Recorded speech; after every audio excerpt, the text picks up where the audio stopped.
Mga kahuan, handa na ba kayong marinig ang pinakahihintay nating balita tungkol sa bagyo ngayong araw na to? Tara, panoorin na natin! Magandang umaga mula sa Pag-asa Weather Forecasting Center. Ito na ang ating update sa magiging tayan ng panahon sa susunod na 24 oras. Patuloy nating minomonitor itong low pressure area sa loob ng ating Philippine Area of Responsibility. Kaninang alas 3 ng umaga, huli itong namataan sa layong 465 kilometers silangan ng Surigao City sa Surigao del Norte. Nananatiling maliit yung tsansa ng nasabing low pressure area na maging isang ganap na bagyo sa mga susunod na araw. Gayunpaman, dahil sa pinagsamang epekto ng LPA at ng shear line o yung banggaan ng mainit at malamig na hangin, makakaranas pa rin tayo ng mga pag-ulan sa malaking bahagi ng ating bansa.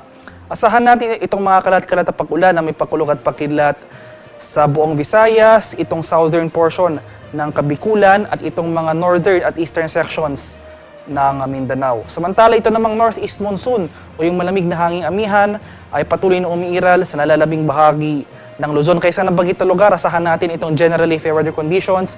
May mga kaulapan pa rin tayo naasahan sa eastern section ng Luzon area. And for the rest of Mindanao ay mostly cloudy tayo ngayong umaga. Asahan natin na posibleng bumagsak yung mga malalakas na buhos ng ulan na dulot ng localized thunderstorms mamayang hapon hanggang sa gabi. Mag-subscribe at i-click ang notification bell para laging updated sa mga araw-araw na balita tungkol sa bagyo sa ating bansa. Salamat sa inyong suporta mga kahuan. Enjoy the good weather. Abangan ang aming next bagyo update video.